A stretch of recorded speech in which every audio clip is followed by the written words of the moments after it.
तो नरेंद्र मोदी और नीतीश कुमार में एक सामान्यता है, एक समानता है कि उनमें भ्रष्टाचार के साथ साथ परिवारवाद के भी कोई आरोप नहीं है। इसलिए नीतीश कुमार का जो है पलड़ा भारी दिखता है महागठबंधन की तरफ से। और लालू प्रसाद यादव विपक्षी दलों से बातचीत कर रहे हैं और वो नीतीश कुमार के नाम को लेकर ही बातचीत कर रहे हैं। कुछ दल हैं, जैसे अखिलेश यादव को उन्होंने मनाया होगा, ममता बनर्जी से उनके अच्छे रिश्ते हैं, कहा जाता है कि शरद पवार से उनके अच्छे रिश्ते हैं। तो इन लोगों को लालू प्रसाद यादव मना रहे हैं।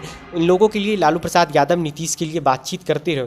उनका पटना आना कोई बड़ा मैसेज नहीं देता है, क्योंकि वो लंबे अरसे के बाद पटना आए हैं पार्टी के। आप देख रहे हैं रिपब्लिक बिहार और मैं हूं आपके साथ अभिषेक कुमार। बिहार के मुख्यमंत्री नीतीश कुमार लगातार पूरे देश में घूम घूम करके विपक्ष के जो तमाम छोटे बड़े दल हैं उसको एकजुट करने में लग चुके हैं।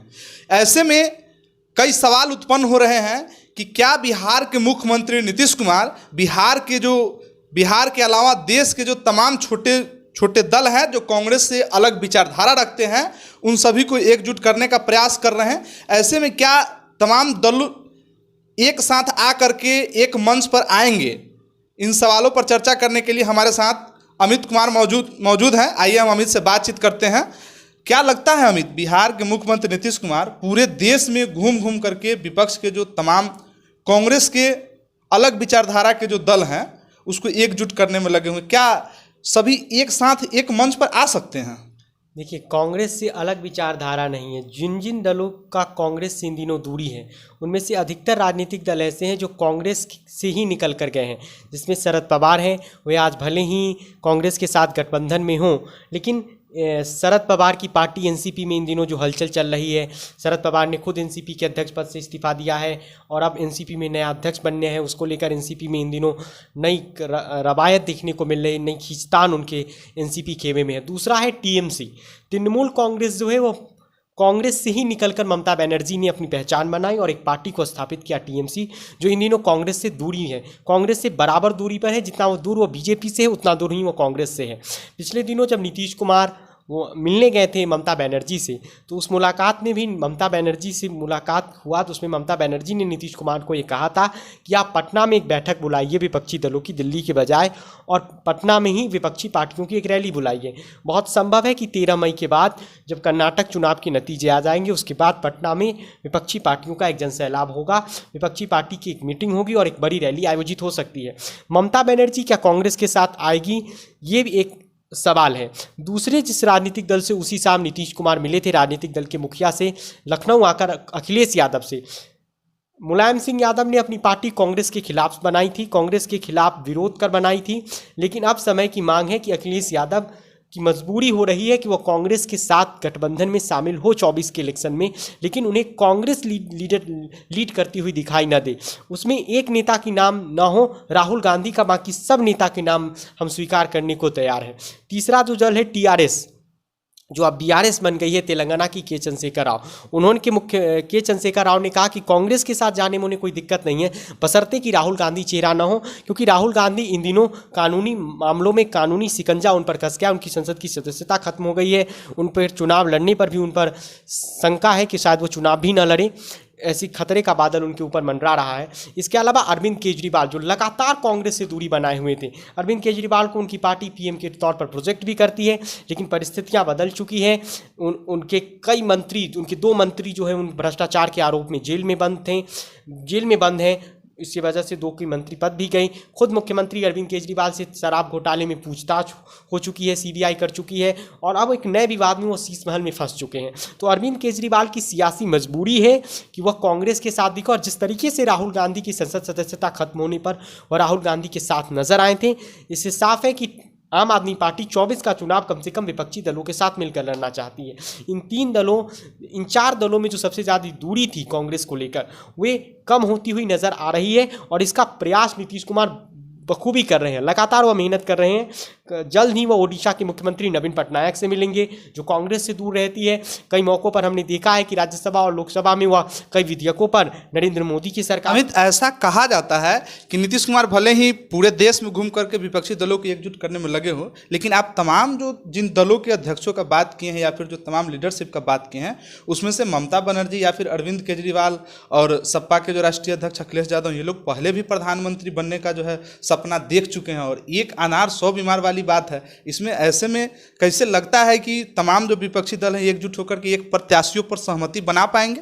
देखिए, विपक्ष को एक चेहरा तो नरेंद्र मोदी के सामने 24 के इलेक्शन में रखना होगा। जहां तक ममता बनर्जी का प्रधानमंत्री पद का संभालना उनका ख्वाहिश ज़रूर है, प्रधानमंत्री पद की उम्मीदवार बनना उनका ख्वाहिश ज़रूर है, लेकिन ममता बनर्जी के साथ दिक्कत है कि ममता बनर्जी के पार्टी के कई नेताओं पर भ्रष्टाचार के आरोप हैं। उनके भतीजे अभिषेक बनर्जी भी CBI ED के रडार पर रहते हैं, उन पर परिवारवाद के आरोप हैं। तो ये दिक्कत है ममता बनर्जी के पास, शरद पवार के पास भी यही दिक्कत है, अखिलेश यादव के साथ भी यही दिक्कत है। और अखिलेश यादव यूपी में कमज़ोर हुए हैं। जो अखिलेश यादव 2012 में मुख्यमंत्री बने थे, उसके बाद से वह लगातार एक के बाद एक 4 चुनाव हारे हैं। 2014 का लोकसभा चुनाव अपने नेतृत्व में हारे, 17 का विधानसभा चुनाव कांग्रेस के साथ अलायंस कर हारे, 19 का चुनाव वो मायावती के साथ अलायंस कर हारे, और 22 का जो पिछले वर्ष विधानसभा चुनाव वो उन्होंने कई क्षेत्रीय दलों को उन्होंने साधा था, छोटे छोटे दलों का, उसके बाद भी हारे। तो इसलिए अखिलेश यादव का भी CM बनने का ख्वाहिश, PM बनने का ख्वाहिश जो है वह कमज़ोर है, उसका सपना अभी बहुत दूर है। क्योंकि ऐसे में क्या माना जाए कि तमाम विपक्षी दल और मुख्य रूप से जो कांग्रेस जो सबसे बड़ी विपक्षी पार्टियां हैं, नीतीश कुमार के चेहरे पर सहमति जता पाएगी?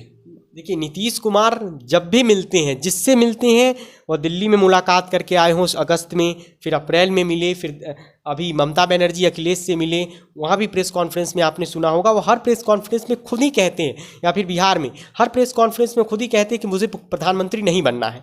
तो फिर सवाल ये है कि आखिर प्रधानमंत्री का प्रत्याशी कौन होगा विपक्ष की तरफ से? क्योंकि जिस तरीके से देश में प्रधानमंत्री नरेंद्र मोदी अपनी पकड़ को काफ़ी मजबूत किए हैं और एक भारत में एक मजबूत सरकार को दी हैं, ऐसे में विपक्ष की तरह से जब तक कोई मजबूत चेहरा नहीं होगा, ऐसे में क्या भाजपा से विपक्ष जो है टक्कर ले पाएगी सही तरीके से? देखिए, विपक्ष को अगर भाजपा से टक्कर लेना है 2024 के चुनाव में, ये सच्चाई है कि नरेंद्र मोदी के बरक्स विपक्ष के पास इन दिनों कोई नेता नहीं है जो उनके बरक्स खड़ा हो।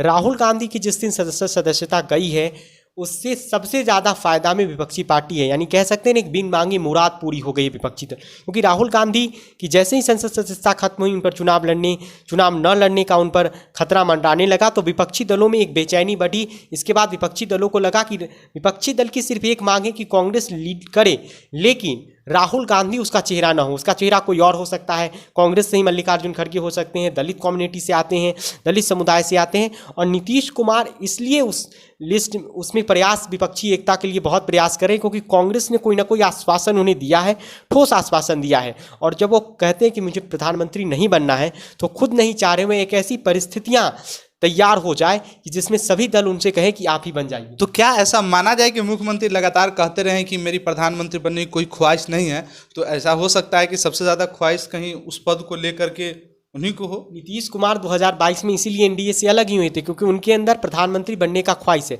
देखिए, नरेंद्र मोदी और नीतीश कुमार में कुछ चीज़ें हैं जो है वह उन दोनों में एक समानता है। जैसे नरेंद्र मोदी OBC कम्युनिटी से आते हैं, नीतीश कुमार भी OBC से आते हैं।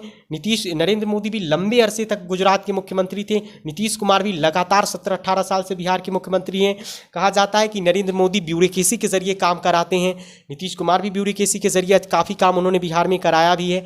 और सबसे अहम कि नीतीश कुमार की इन 17-18 साल के मुख्यमंत्री के रहने के बावजूद उनके दामन पर भ्रष्टाचार के कोई दाग नहीं है, सीधे सीधे उन पर। और दूसरा, जो नरेंद्र मोदी और नीतीश कुमार में एक समानता है कि उनमें भ्रष्टाचार के साथ साथ परिवारवाद के भी कोई आरोप नहीं है। इसलिए नीतीश कुमार का जो है पलड़ा भारी दिखता है महागठबंधन की तरफ से। और कांग्रेस इसलिए कमज़ोर नजर आती है क्योंकि कांग्रेस लगातार उत्तर भारत में कमज़ोर हुई है, और कांग्रेस के जो सबसे बड़े नेता हैं वह इन दिनों कानूनी संकट से का सामना कर रहे हैं। अब तो बिहार में के मुख्यमंत्री नीतीश कुमार विपक्ष की एकजुटता को मजबूत करने के लिए घूम घूम करके कर भी रहे थे, प्रयास भी कर रहे थे, लेकिन अब बिहार में पूर्व में मुख्यमंत्री रहे और राष्ट्रीय जनता दल के राष्ट्रीय अध्यक्ष लालू प्रसाद यादव भी दिल्ली से पटना लौट चुके हैं, और वो भी अब एक्टिव मोड में है। तो लालू प्रसाद यादव का आना किस तरीके से देश में विपक्षी एकजुटता को मजबूत करने के लिए कितनी कारगर साबित होगी, जिस तरीके से लालू प्रसाद यादव आए हैं?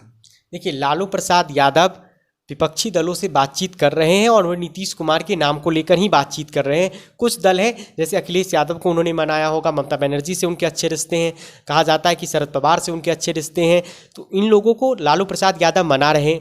इन लोगों के लिए लालू प्रसाद यादव नीतीश के लिए बातचीत करते रहे।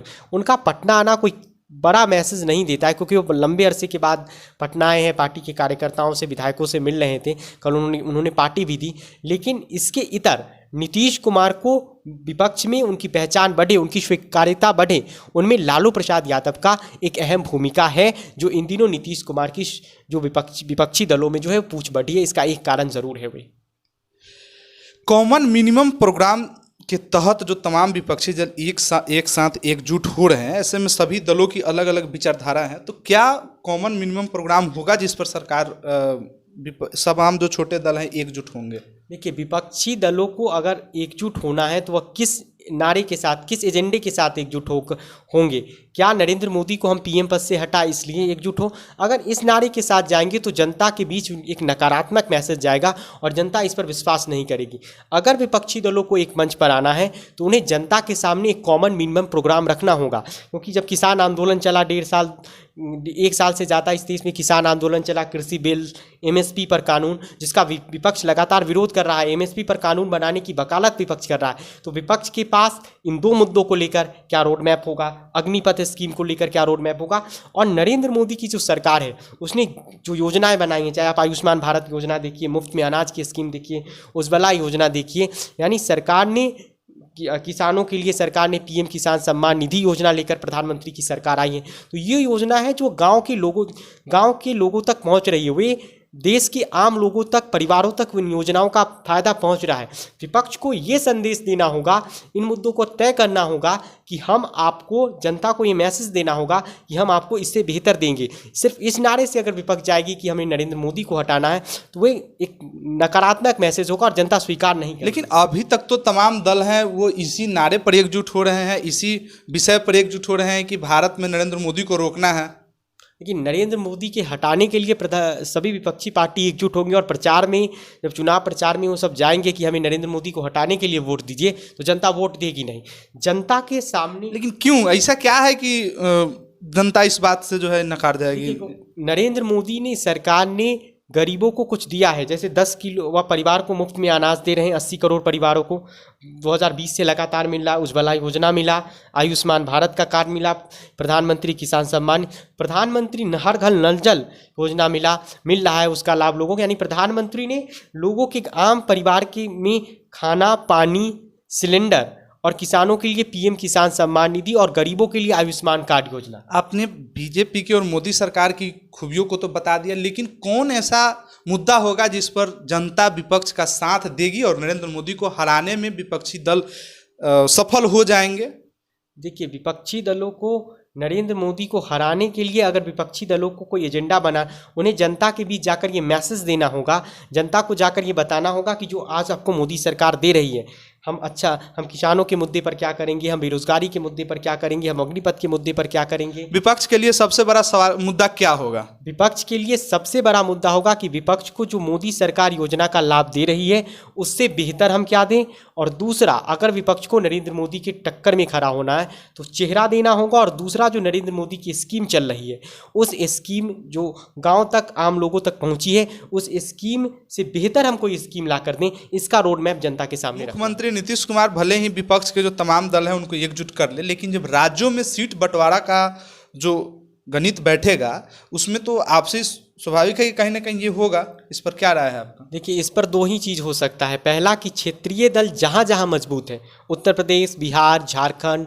वेस्ट बंगाल, तेलंगाना, तमिलनाडु, महाराष्ट्र, जहाँ जहाँ क्षेत्रीय दल मजबूत हैं वहाँ वहाँ कांग्रेस को बड़प्पन दिखाना होगा और क्षेत्रीय दलों के पीछे पीछे चलना होगा। यानी जहाँ जहाँ कांग्रेस तीसरे या चौथे नंबर की पार्टी है, जिन स्टेट्स में कांग्रेस पार्टी की सीधे बीजेपी से लड़ाई है, मध्य प्रदेश, राजस्थान, छत्तीसगढ़, असम, कर्नाटक जैसे राज्य जहाँ कांग्रेस की सीधी लड़ाई है बीजेपी से, यानी 200-240 के आसपास ऐसी सीट है जहाँ कांग्रेस बीजेपी सीधे लड़ती है, उन सीटों पर कांग्रेस पार्टी को अकेले लड़ना होगा, ताकत से लड़ना होगा, वहाँ क्षेत्रीय दलों को कांग्रेस के साथ जाना होगा, यानी कांग्रेस के पीछे पीछे चलना होगा।